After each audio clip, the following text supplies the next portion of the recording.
So there's a lot of examples where we use point charges and the equation for the electric field of point charges, which is kq over r squared.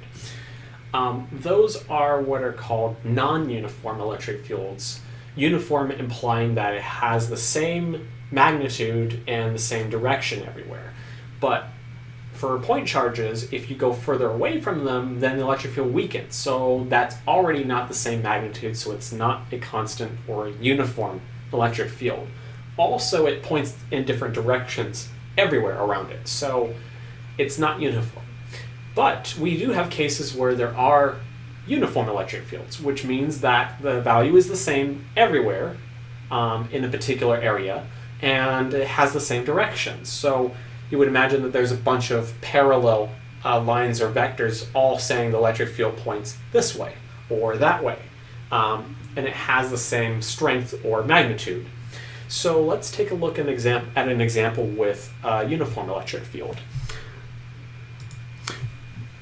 Charges in a uniform external electric field. Two charged particles with charges given, positive 0.5 and negative 2 microcoulombs, placed in an unknown external electric field which is uniform. The positive charge is found to experience a force of 250 newtons in the positive x direction. We want to find what is the magnitude and the direction of the external electric field. So we have here, we have some positive charge. We know its charge amount. And we know that it experiences a force which is just given to be in the positive x direction. So let's call that force F1. And let's call this Q1. Okay.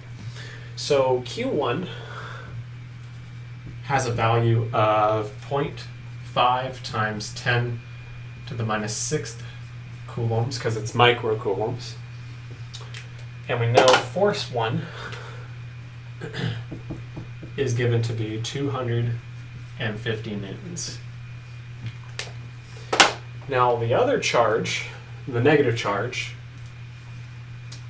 we know that its charge is negative 2 times 10 to the minus 6th coulombs, so 2 microcoulombs, negative. So we want to find the magnitude and the direction of some external electric field that's uniform.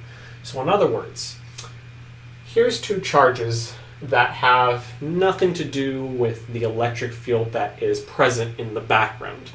So the electric field in the background will point in some direction. It could be to the left, it could be to the right, up, down, we don't know yet. We can figure it out pretty fast actually.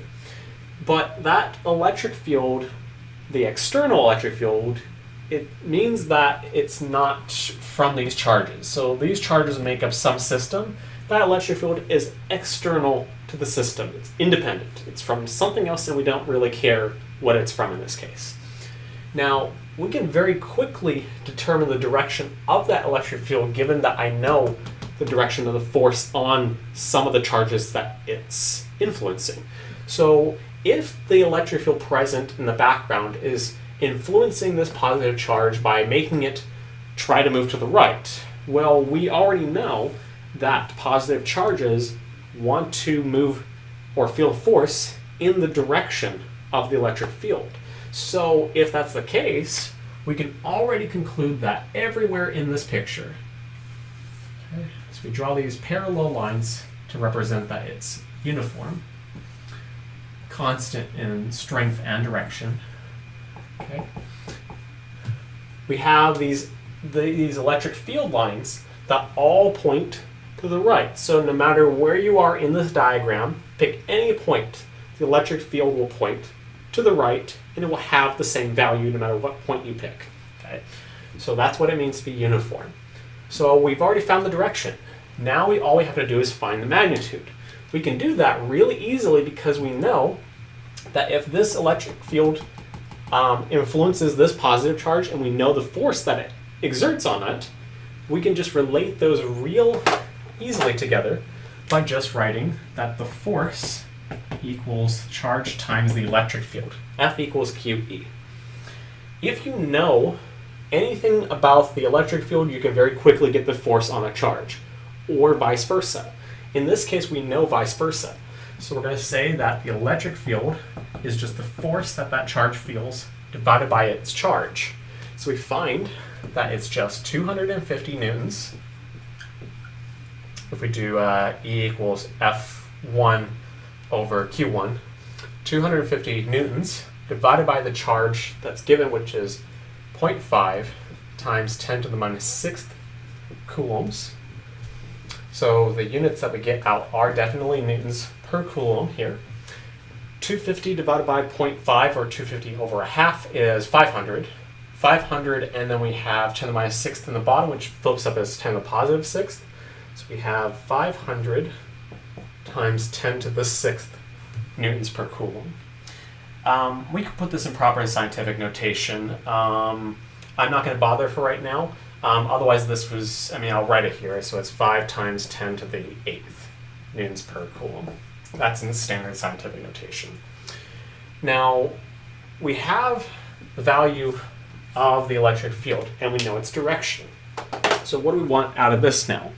So we also want to get the magnitude and the direction of the electric force that acts on the negative charge due to the external electric field. So what I'm saying here is that these charges are independent of each other. So we don't want to talk about what this charge up here could possibly be doing to this. Let's just regard this as two separate scenarios. Okay? So forget that this positive charge is up here. All we want to know is, what does this electric field do to this negative charge? That's it.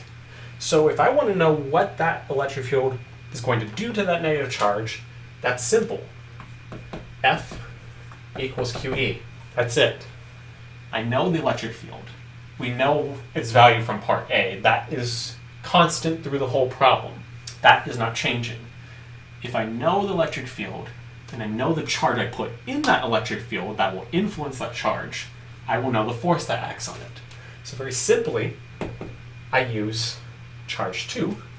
So now, if I want to get its direction, I could plug in the pluses and the minuses into everything.